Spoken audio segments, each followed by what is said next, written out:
Hey everyone, just before we get into this episode, just a quick announcement. We have some new stuff on our web shop. We've t-shirts, some cool posters, and some signed copies of Matt's book, Painted People.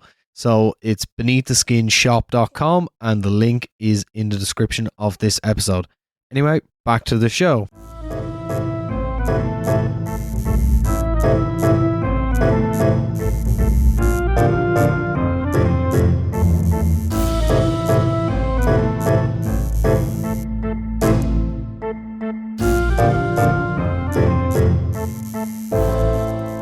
Hello, it's me again. People who listen to the show are used to hearing when it's not Tom's voice opening the podcast, to assume it's me on my own. You're listening to Beneath the Skin, the podcast about the history of everything, told through the history of tattooing. Tom is away. This time he's on holiday / doing a live show with his other podcast, Lions Led by Donkeys. So you have got me, but surprise, I'm not on my own. I'm doing a chat today with someone who's been on the show before, who is amazing and who I could spend 100 hours talking to about tattoo stuff. But today we're going to be talking about something very specific and very timely. So welcome back, Danielle Bioardi, curator, custodian, guardian of the Lyle Tuttle collection, and incredible human being in your own right. How are you doing, Danielle? I'm well, Matt. I'm well. Nice to be chatting with you again. Good. It's good to have you back on. You are doing some amazing stuff as always, but you wanted to come on today. We want to have you on today because to talk about a project you're working on at the moment. An exhibition / book drawing on some of the pieces in the collection about skulls, right? Exactly. Yep. I always say the tattoo gods, they kind of open up the pathways for, certain exhibits, projects, working with certain people. And this summer, I would say the tattoo gods sort of directed us in the direction of New York City. After, we were trying to get in to do an exhibit there this summer with a major, location that frankly didn't have permits to be reopened. So long story short, I had a lot of our new book, which is called Skull Session, as in brainstorm. So Skull Session was basically ready to be put together as a publication by, I guess, last fall. And then through a couple of... you've been working on it that long? Yeah, I mean, we kind of paused it because I thought, well, the holidays and things, let's see what's coming up this year in 2024. And then, as I say, the tattoo gods and, what is it? Great friends in low places and high places. We basically were offered a very, very amazing exhibit space in the Bowery. And so that then put an art exhibit. So we're going to have opening July 25th and running through pretty much just weekends, running through August 16th. We'll have 3 floors of this amazing space, which historically speaking for, tattoo fans, it's right across the street from the famous Daredevil tattoo shop down there in the Bowery. So, yeah. And, that's actually, we're going to be in collaboration with both Daredevil Tattoo, who's going to do a nice little opening party for us on the 25th, and New York City TatCon, run by wow. Civ. Yeah, so that's going to be a pretty amazing weekend for tattooing and tattoo history in the city. And we'll remind people at the end, but that's the 25th of July, right? Yeah, opening is July 25th. The basics of, as far as we're only ticketing that first opening weekend because we expect it to be fairly, well visited. I think there's going to be, I would say, a universe of tattooers converging on New York starting about the 24th, I think. So lucky us, let's hope. But it's such a perfect place to have it, like New York, the Bowery. Michelle at Daredevil, she did that show recently on sort of liberty motifs in tattoos, right? Kind of smaller thing. So she's been kind of rocking it recently. Exactly. Michelle actually has become good friends. She and her husband came up to see the George Burchett exhibit that we had Yeah. up in Cornwall last summer. And she and I became, fast friends and pals. And I'll say she was a major conduit to helping me get the space down there right across from her. And long story short, yeah, so we loaned some things for the Liberty Show. And, sort of in the process, it's just great that she'll actually still have her exhibit up. So, I think fantastic. people coming into New York have a lot of reason to come to the city, certainly end of July. Yeah. She does a guided tour, doesn't she? She does a sort of guided tattoo tour around New York. Yes. She is really quite an authority. I am learning more and more things. I mean, my knowledge of tattoo history, of course, is sort of always like through the viewfinder of things that, I learned with Lyle, through Lyle, projects we've done since then. But I'm excited to be doing something in New York because I'm actually born in Manhattan, raised kind of all over East Coast person. But, yeah. So Skull Session exhibit, and then the book of the same title, which I'm very excited to say we just finished all the book files last night at like 11:30 last night. So. Oh my God. As someone who is currently finishing off a book at the moment, well, sorting out the final stages of a book, it is a nightmare. So you have my solidarity there. Why skulls? Maybe let's start there. Like on one level, I guess it's kind of obvious. There's a lot of them about. But what when you were kind of looking at that incredible collection and thinking about what you could do with it, why skulls? Well, I mean, I'm as far as like what is inspiring me currently, I have been certainly very inspired by a lot of the, Lyle's collection is very heavy American traditional as far as the various Flash collections, and certainly his own legacy and history. People think more American traditional, that he's like an American traditional guru, because he is. But really, it's funny. I was thinking about this just before we went on. It's so easy to just be completely conversational with you. I love your podcast. Thank you. I'm very close friends with tattoo artist and amazing painter of the tattoo world, Sean Barber, and actually acquired a couple of his kind of small skull studies last year. And that was, I think subconsciously, that was around the same time that I thought, wow, there is so much skull imagery in Lyle's collection. And I also am always about the underdog. I consider myself an artistic underdog. Lyle was an underdog, born in the Great Depression, only kid, that type of thing. So I think through the viewfinder of the collection's unknown artists, there's so much skull imagery that has sort of charmed me and made me feel.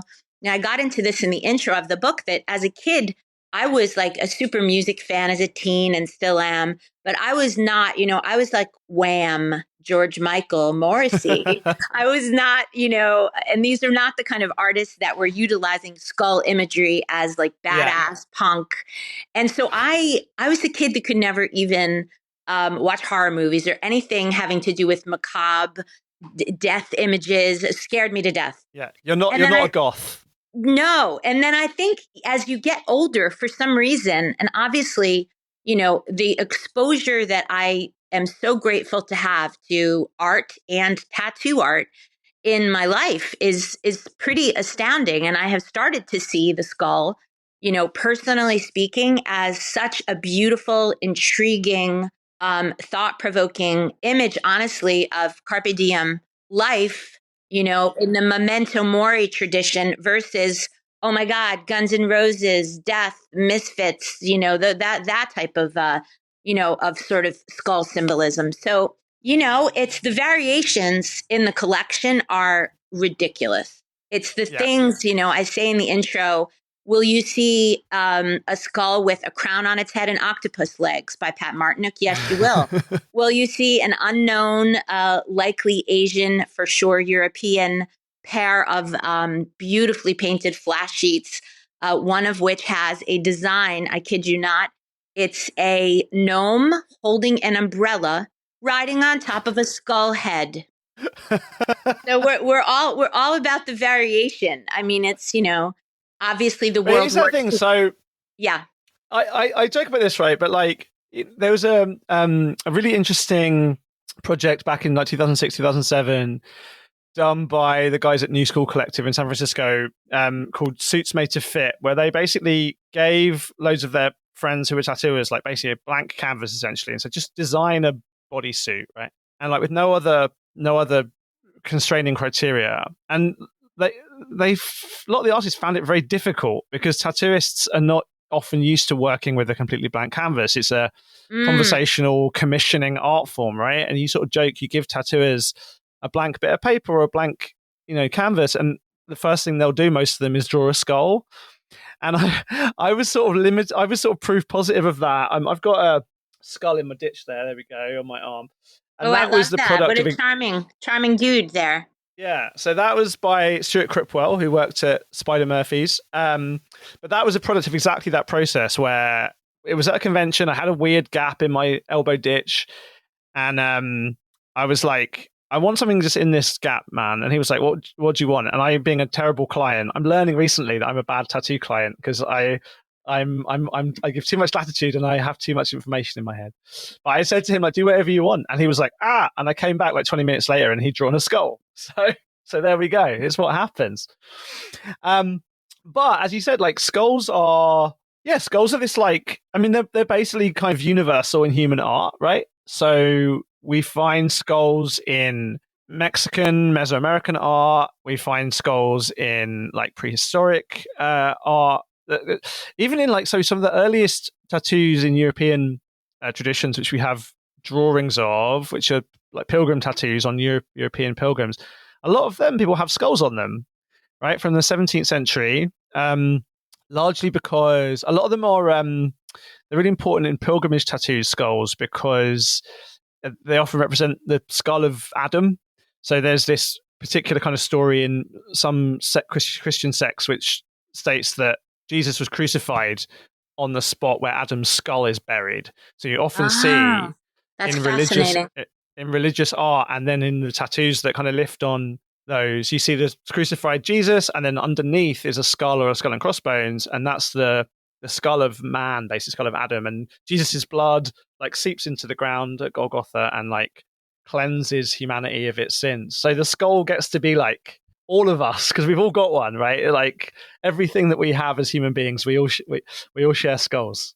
We touched on that. There's a lot of a sort of diverge into an interesting section that we're going to put in the book is actually skull art by tattoo artists of today, which, I couldn't get it let too out of control, but we have probably about, I think, 20 or 25 designs by some really, really varied, genre tattoo artists, including Larry Hanks, Sean Barber, Chewy Quintanar, Nate Harmon, a lot of great American traditional pieces, a couple by some European friends, Andrea Caldari, Kubo.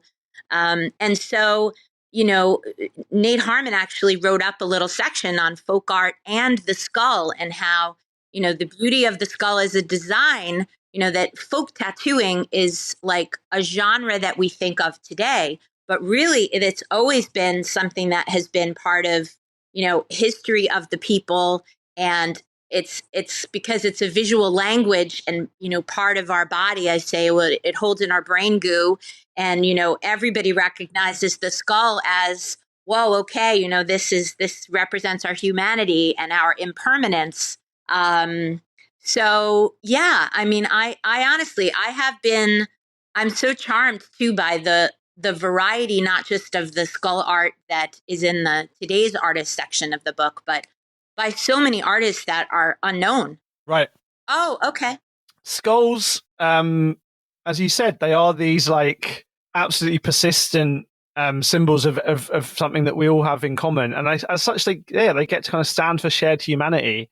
So I think when human beings are thinking about their lives and then their deaths and their relationship to their time and place and their, as you said, their kind of very existence, the brain, the brain case, they get to be this metonym of something that we all have in common. And I think like so much of tattooing is about communicating. I mean, I've said it before, right? Like the things we love, the things we hate, and the things we want to fuck, basically. Yeah. And the visual language of it all, right? Yeah, I don't know where skulls would fit in that exact in that exact kind of category, but they are like, yeah, they are this, they're very instantly communicative. I mean, I was looking at, I was thinking about some of the kind of like some of the things I sort of teach my students that have got skulls in them. And yeah, I mean, like, as you said, the first one, maybe the big one we should get to start with is this idea of the memento mori, right? Mm. This idea that the skull in art, in Western art at least, gets to be this reminder that we are all eventually going to kind of rot away in the ground. Mm-hmm. Yeah, it's funny that I always try to open up our books with something that has to do with Lyle, the collection, sort of the inspiration for the project. And I realized, I thought, you ding dong, you better include Lyle's memento mori jewelry, because Lyle is a tattoo artist who is more known for things like butterflies, cosmic stars, dragons, that kind of thing. But really, the skull for Lyle, certainly regarding his metalsmithing, his jewelry work, beyond obviously his amazing machine making ability. I mean, the skull was king for him, the rings, the skull bracelet, all of that. And I think that the train of thought for me too, with the memento mori, kind of tradition and that kind of art tradition, I was looking at beautiful designs of, sort of tattoo designs, but also really presented as the Jolly Roger Right. flag, done by this very unique artist named L.V. Stevens, who was active in Berkeley, California. And, American traditional, but did a lot of animal studies and butterflies and beautiful script things. And so basically, then I started thinking about the Jolly Roger, which then led me to doing at least light research, I'll say, on where does the skull and crossbones come from. And, I'm sure 10 times more about this than I do, but, I was reading something only maybe 2-3 days ago about how, that design, like pre-pirate fame, actually came from traditions of exhuming bodies, the Knights Templar, and putting just the largest bones being the two femurs and the skull in these sarcophagus as like a rededication and glorification for the passing of whoever this person would be. And then throughout history, a few hundred years later, certainly, then it sort of was a design that's adopted, of course, by pirates and put on their flags as the ultimate, instill fear in people. But, even that now I've absorbed as, oh my God, like what an absolutely beautiful tradition, because the skull and crossbone design, they would have laid that way, like the Jolly Roger, inside these little tombs, right? So, but this all just the skull and cross. The other thing I love about the skull and crossbones, there was an exhibition of skull and crossbone flags at the National Museum of the Royal Navy a few years ago, and I went with my friend who was a pirate historian. So we went down and looked at them. The other thing, do you know, as in modern naval culture, they've been taken up by submariners. So it's used by the Royal Navy Submarine Corps because they consider themselves to be like the badass kind of like lunatics of the modern Navy. Wow, very, very death or glory energy, huh? 100%, yeah. So there's quite a lot of like contemporary British Royal Navy ensigns that they've just knocked up with skull and crossbones on. With this, this kind of this attitude, this piratical attitude. But they go back to the 18th century. I mean, I was looking at some art history stuff in prep for today as well. I love this. This is from an article on Art UK, which is a kind of catalogue of paintings, oil paintings in the British Public Collection, and they've got loads of incredible ones of people holding skulls, but I thought this was quite nice as an opening, right? What is the fascination in art history with portrait sitters holding skulls? Ghoulish, startling, and unsettling, artworks across history feature sitters holding a human skull. Most of us have seen artworks like this. Consider this, though. Throughout history, this wasn't always the case. We weren't always shocked when we saw a skull. To encounter a skull was to face mortality full force. Lifespans were substantially shorter than ours today, with limited medical care, death was pressingly beautiful. And there's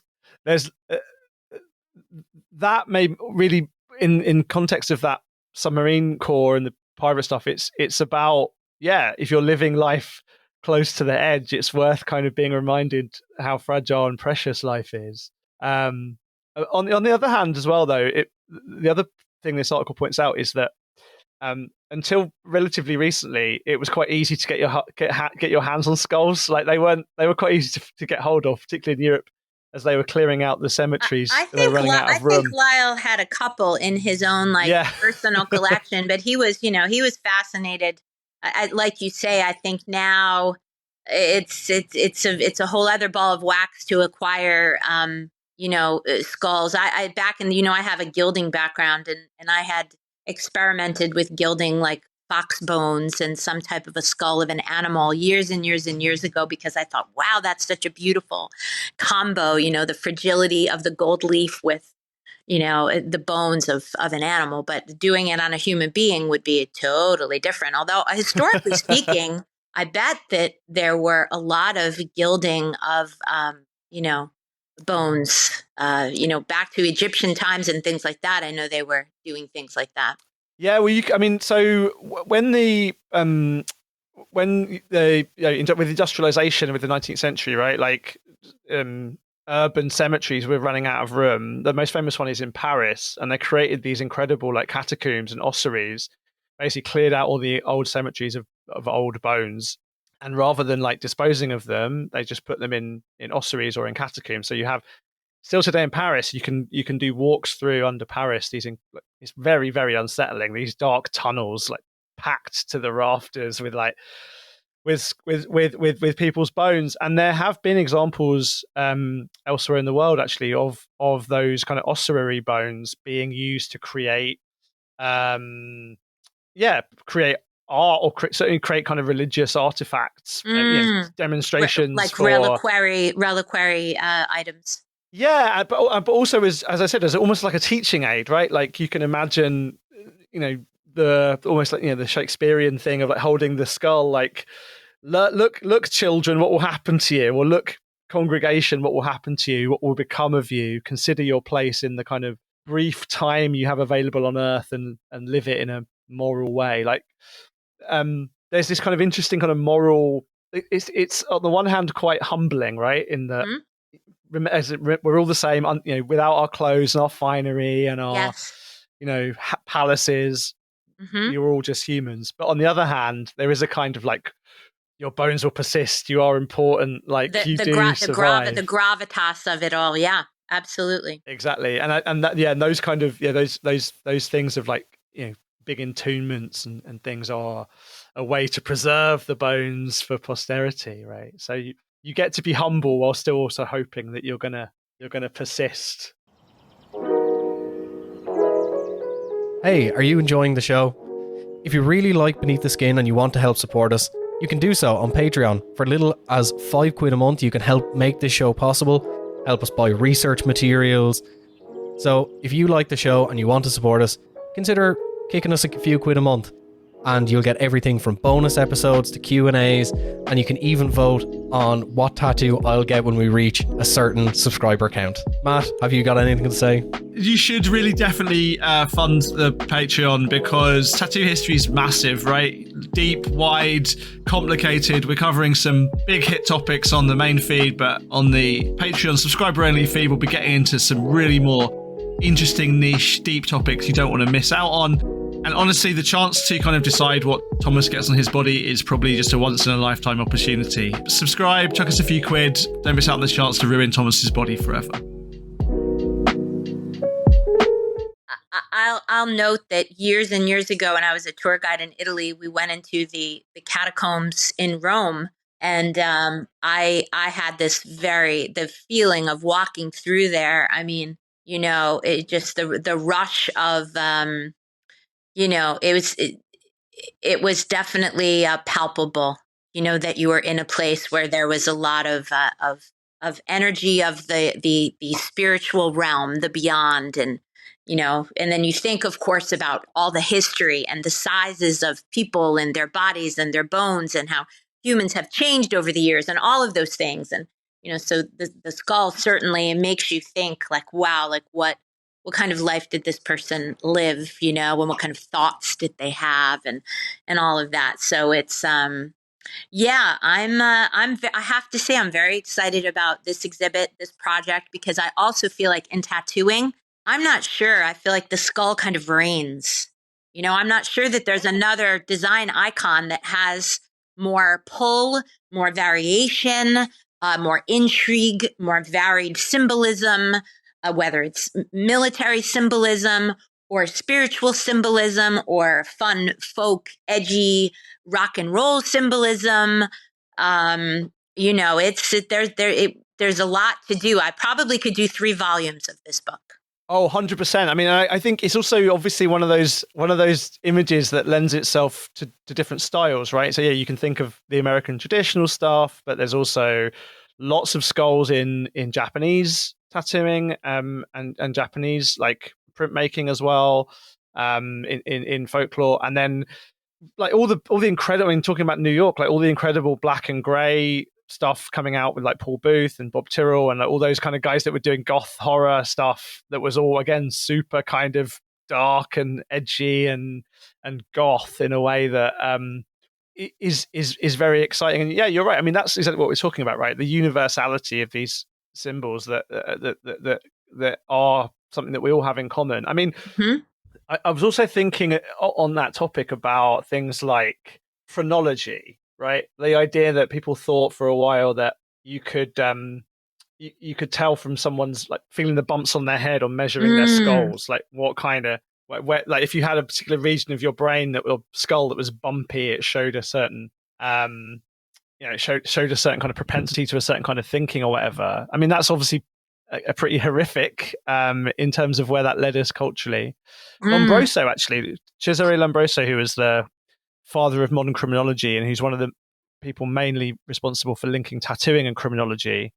His kind of first insights about the relationship between body and character began with like looking at the skull of this Italian criminal, which is why I was thought about it when you were talking about being in Rome. So he, in the middle of the 19th century, he had on his slab this sort of, by his own description, kind of brute of a man with a massive head, big skull. He was like, "Oh, this guy was a criminal and a murderer, and he's got a big skull, like a gorilla. So therefore, he must be more like animal than man." Oh, right? gosh. And this idea that somehow your humanness and you can read on the body, on the face, on the skull, like what kind of person you are. I think it's also kind of interesting, right? Yeah, I mean, it's. I think also through this viewfinder of the different kind of designs, I find myself through the skull more trying to interpret what type of artist. What was the artist like? That sort of mirroring of what kind of thinker was this? What kind of life did this artist have who drew this skull this way? The wild variations you can do of studies of the jaw opening. The teeth. Some of the skulls in Lyle's collection, particularly the ones that are more folky in genre, they're oftentimes they're just sweeter. They're tender. They're they're not this sort of menacing, very skeletal, very chiseled, very severe and sharp type of drawing. So just along those lines, I think this is one of those. That theory, that we touched on a minute ago about like our relationship to skulls culturally has changed, right? Those guys probably aboard, like mid-century, even like living in the 60s and 70s, they're closer to death than we are in the 21st century. And as one of the sociological theories about the rise of horror fiction is because as people were getting alienated from their own deaths, as like healthcare improved and the world got more peaceful, like death becomes scary. But in the past, like death was more proximate, right? So you can treat the skull more lightly in a way, right? If it's more a kind of common part of your everyday experience, you don't have to deal with it with so much, well, the kind of trepidation that we might do today with our kind of medicalized, sanitized safe version of life, right? Yeah, I was just thinking too, personally speaking, if you'd have asked me 2 or 3 years ago, will you get a skull tattoo? I don't have that many tattoos. I have a lot more. I had my first Yeah. one done by Lyle, but I was 42 years old when I got my first tattoo. Believe it or not, a teen of, the 80s and 90s didn't get tattooed through all of that, tattoo rush. But, now I've been thinking actually through this project, oh, wow, maybe I would get something that is, skull, because I just have, the access to so many amazing designs that it's like, God, the variations, the things you could do, Endlessly great example. You could go the Rick Janess zombie boy route and get your whole face tattooed like a skull. I probably won't do that. But maybe, maybe I'll stop somewhere up here, in Lyle tradition with his little his roping as the sort of cutoff. Do you know the story about him? He went to he was a street kid in Montreal, I think, certainly from Canada somewhere. And he went to the tattooer and said, "I want to get my face tattooed like a skull." And the tattooer went, I think I know the person you're talking about. I think. And then he was so determined to do it, he went and got his buddies to tattoo his eye sockets in black. And he was like, "Look," went back to the guy and went, "Look, I fucked my face up now.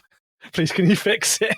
Oh, he engaged the artist's ego. Like, whoa, I wasn't gonna, but I can do better than this. Yeah. Yeah. But he ended up, he died tragically young, but in a weird way, tattooing his face like a skull was the best decision he ever made in his life, because it made him a lot of money, and it got him, he walked catwalks for Thierry Mugler and various other people. He was in a Lady Gaga video. He was okay. I know who you're talking about now. Yeah. Okay. So that's probably If you want to go that route, Danny, that's the way you can go. I'm not sure what's coming up next. We'll see. I'm always thinking, maybe I'm itching. I'll probably get some type of a family bond tattoo with my dad, who's about to get his first tattoo this summer, which will have nothing to do with skulls. It will have to do with the New York Yankees, most likely.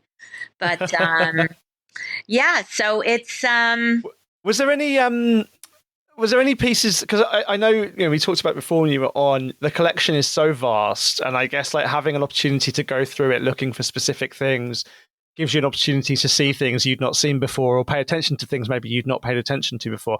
Anything where you, as you were going through with this particular skull focus, looking for that you were surprised by, or that you were any new kind of things that you've discovered in the collection? All of the above. I honestly went a little bit deeper into, New York artist imagery. There's a lot of, both in the book and in the show, we'll have sheets and designs, isolated designs by Brooklyn Blackie, the Greco brothers, maybe Jack Dracula. And I kind of love that period, and truthfully, the period of Flash, we really stop. I think the newest piece of Flash in the book is going to be from maybe the late 70s by Pat Martinook.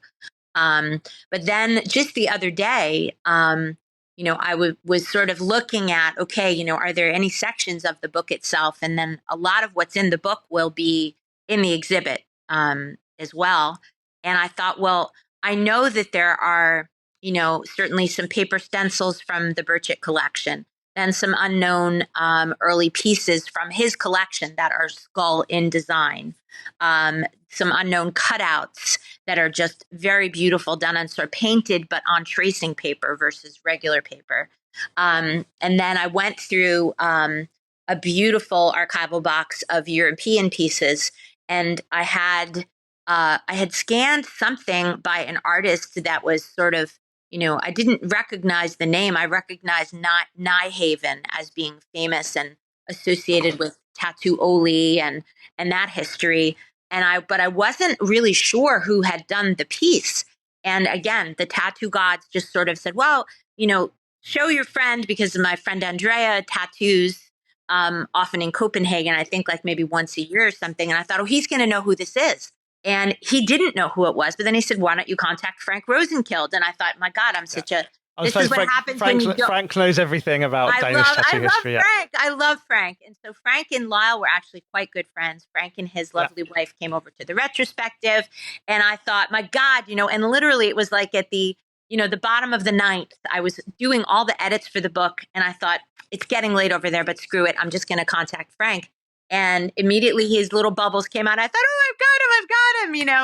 And he knew exactly who this artist was. I have to actually look at his name. So, his history, and there are now 2 pieces in the book by this person that hopefully both will be in the exhibit, is Arn. I have to find it here in my notes. Arn Rusanen, who apparently was active in Copenhagen from like the 1930s, and very, very high art, beautiful, ethereal design style. Folky for sure, but very, very otherworldly. And one design is, a skull with botanical sort of detailing and dagger. And then the earlier of the 2 designs in the book is I think a showstopper. So I was really happy that, Frank was able to sort of put a name on this person, because I would much rather, of course, give credit to, a very, deep history artist by name than say unknown artist, likely European, So, I mean, it's very, it can be overwhelming when you're going through the amount of flash. I realize how lucky I am that I have access and am the caretaker, beyond the lifting, the moving, the sorting, the responsibility of it all. These are the moments. These are the moments that, that you live for. And, of course, I looked deeper into a lot of flash by Stoney St. Clair. I mean, it's just as like, there's one that is like mind blown, right? And it's a skull that has the top of the skull blowing off, with the like fireworks and just, in his amazing folky, ironic, comical way of doing designs. This is artwork that across all of the different artists is sort of charms the pants off you. It's been a great project. I'm really excited to see it, because I think I think Lyle probably has put together probably the greatest collection of European mid-century flash like anywhere in the world. I'm pretty confident saying that certainly if it's up there amongst them.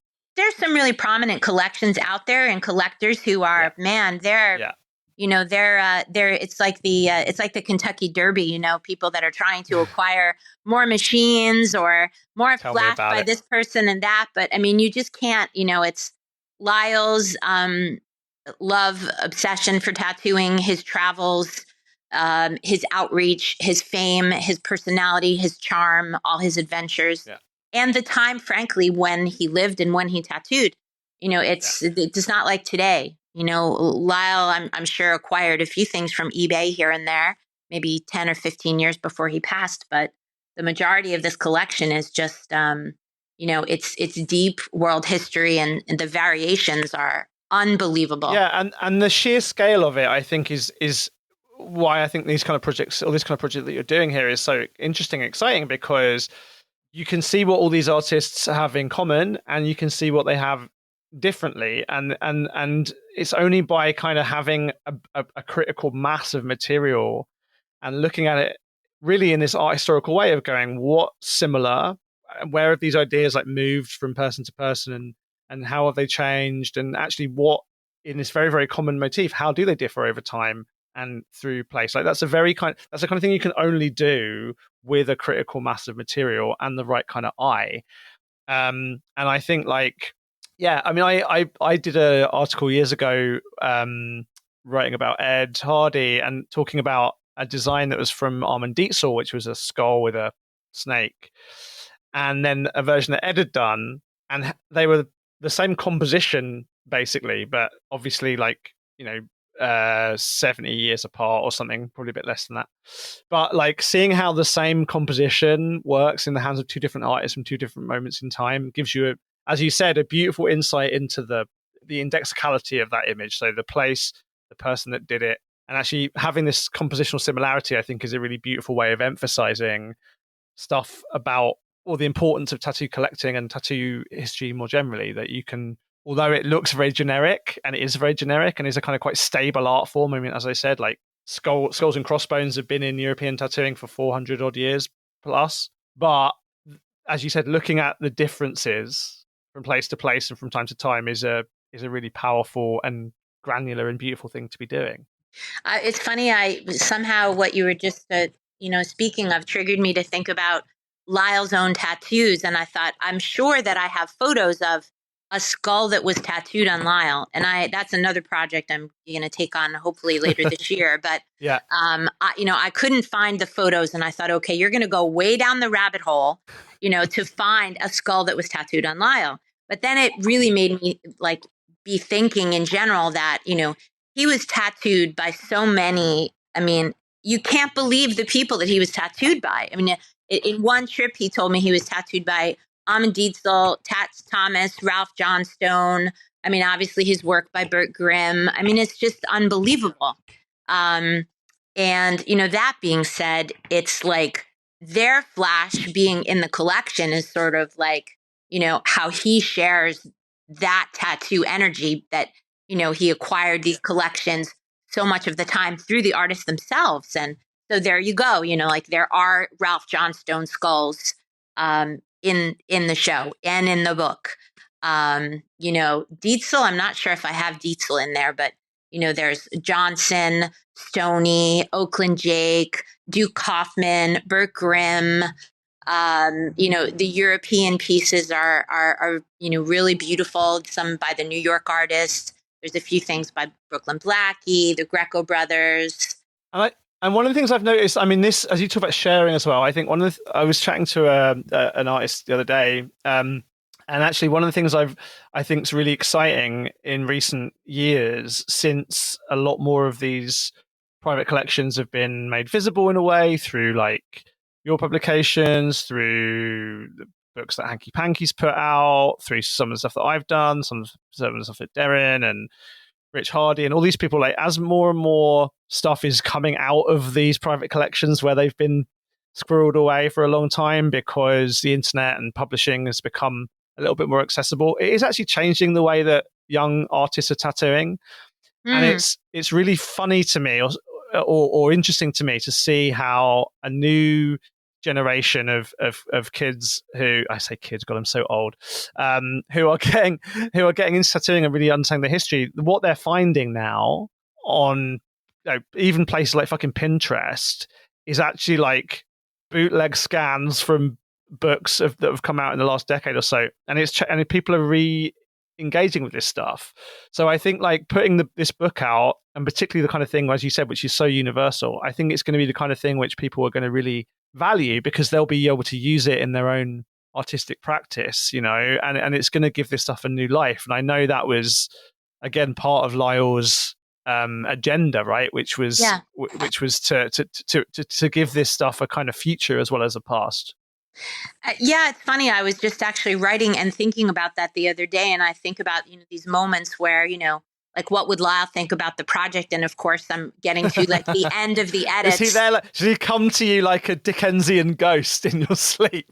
Yeah, actually, and the end of the book, I always make like a special dedication of Lyle.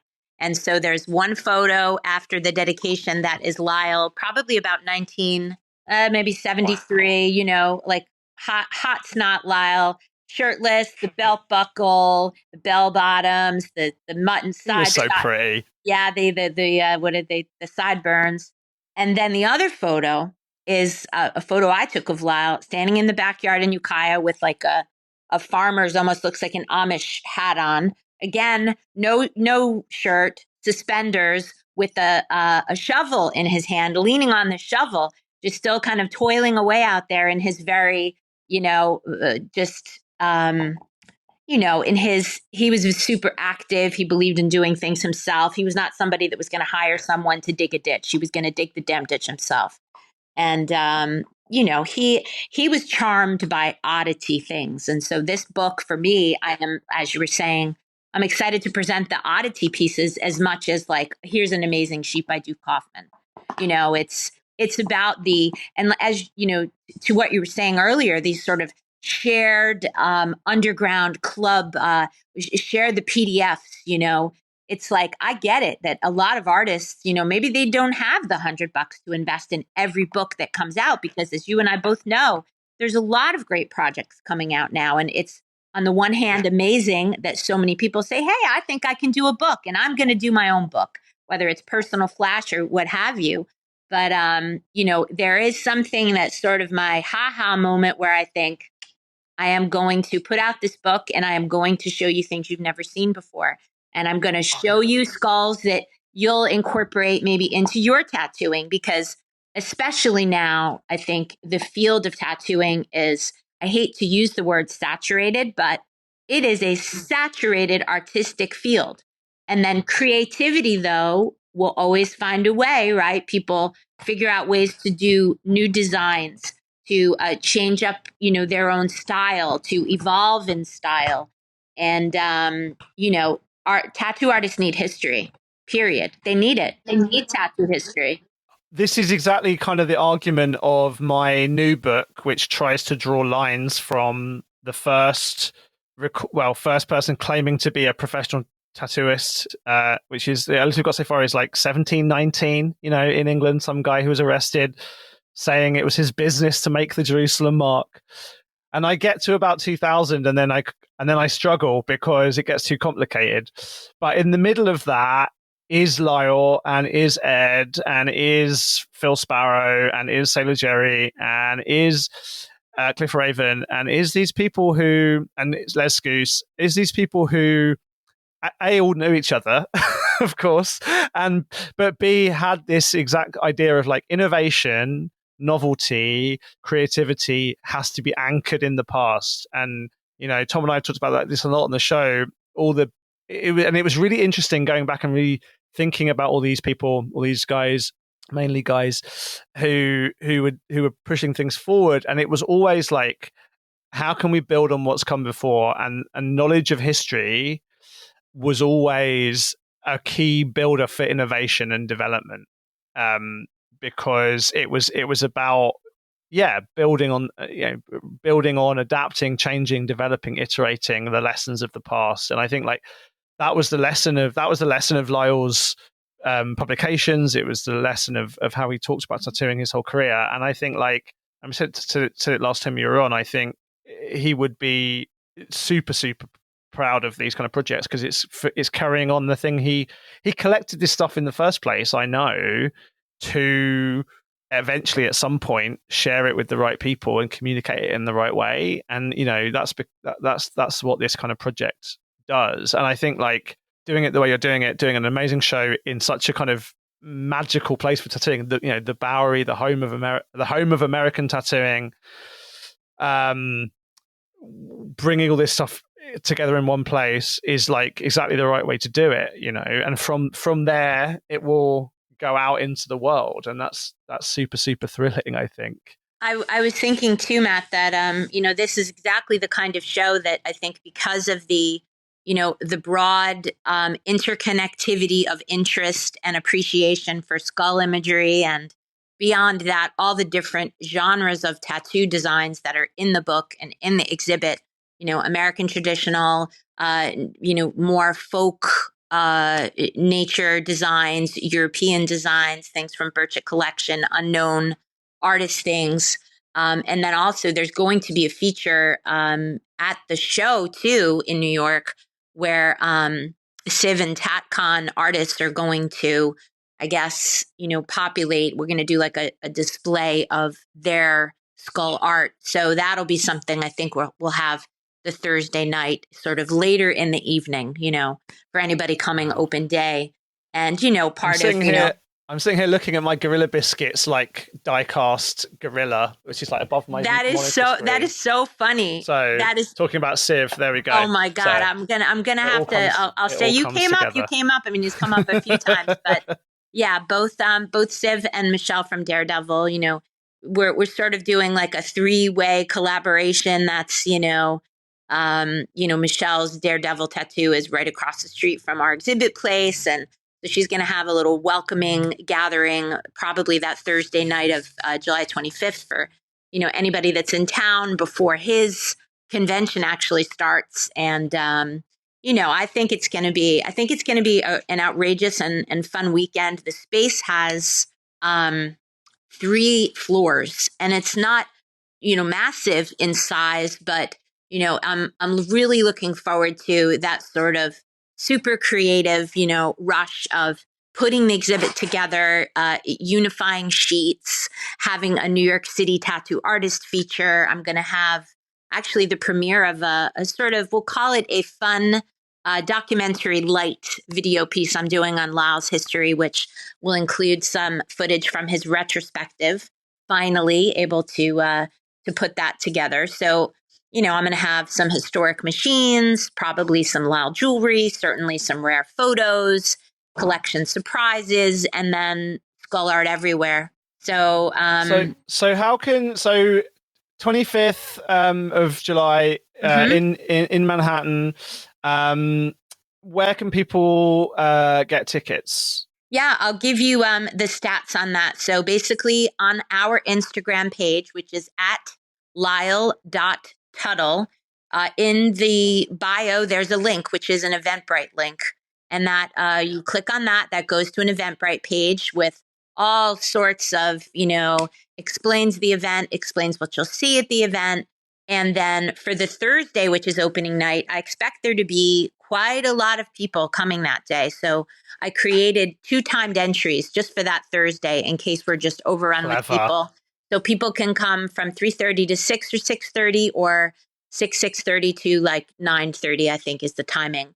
And then Friday, Saturday, Sunday, just regular entries, just opening that, that first opening weekend.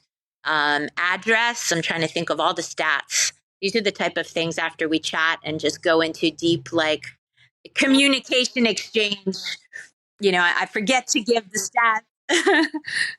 When we put this up, we'll definitely put the link to your page and to the Eventbrite. So how long does it run for? So it starts on the 25th of July. It's going to run the opening weekend. We have those 4 days, July 25th through 28th. Then the following 2 weekends, just Friday and Saturday, which I believe is August 2nd and 3rd, 9th and 10th. And then we'll do a big kind of closing night on Friday, August 16th. So, amazing. Yeah. And when's the book out, and how can people get that? Probably from look at your Instagram, look at your website. Absolutely. We'll start to do kind of teaser posts with some of the, now finished kind of book layout, that's been done literally less than 24 hours ago. I think, people will start to see more information about the book on Instagram in about the next week to 2 weeks.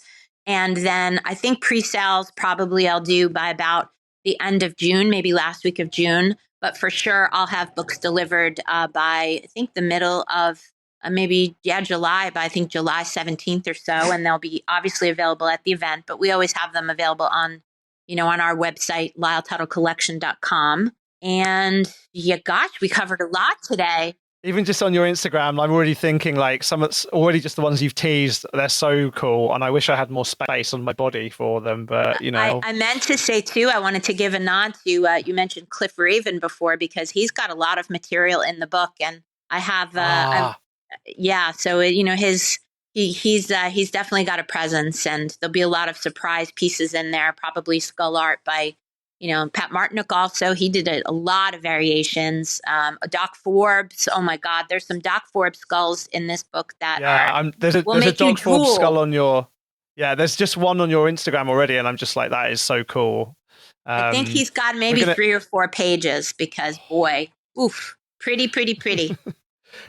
Did you have more? You must have had more stuff than you could have fit in the book, right? You must have had to do some editing and like. Well, we stopped. Initially, sort of like when I took on this sort of fun component to have, artist friends and tattoo community people submit skull designs for the book. I thought for sure you're gonna all get your own page. I don't think anybody has their own page, because we got to the point where it was just inputting all the information.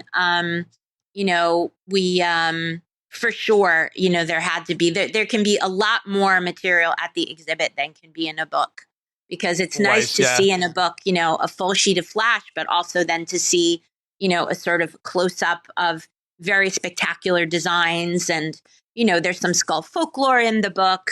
I think it's about 115 or 20 pages. It'll be something like that. Hardcover. So it's got an ethereal. I'm sure it's going to be I'm sure it's going to be a real big success. And as I said, I wish I lived on the other side of the Atlantic. But I know that there are people, we have lots of listeners in the US, and I know people will definitely be going to that. And I'm sure everyone who can't go will want to get a copy of that book, because I've been saying, I mentioned your name the other day because people were sort of saying about, what's the best way to, what's the best way to kind of learn about tattoo history, and the best way is to get hold of books of the kind that people like you are putting out, because that's straight to the source material. Thank you very much. Cool. I suspect that the next book will probably be more in Lyle's specific history, which, that's been one that I think is going to be a real emotional journey for me. But I think I'll be super proud to put that one together. And I really appreciate you having me / us, Lyle Tuttle Collection Projects promo, and just to chat with you. It's always super fun. I swear you and I are going to do a project one of these days, real soon. We will do. We definitely have to. And I'm sure Tom, who's going to be editing this, is going to be jealous that he wasn't here for the chat. Tell him I said hi. I found it very funny too that we conjured bone energy by the end of the podcast. My little dog Lucian here found an old marrow bone, and I thought, he's legitimately bringing a bone into the podcast from Pennsylvania. So digging up murder victims in your yard, Danielle. They found the bodies. God, I hope not. No. He's a tender little guy, but man, thank God for the marrow bone, because that gives Mom an hour or 2 hours to carve out for project focus. It's like I say, he's on the bone. See you later, buddy. All right. Thank you so much, Danielle. Right, speak to you soon. Great to talk to you. Thanks, Matt. Bye-bye.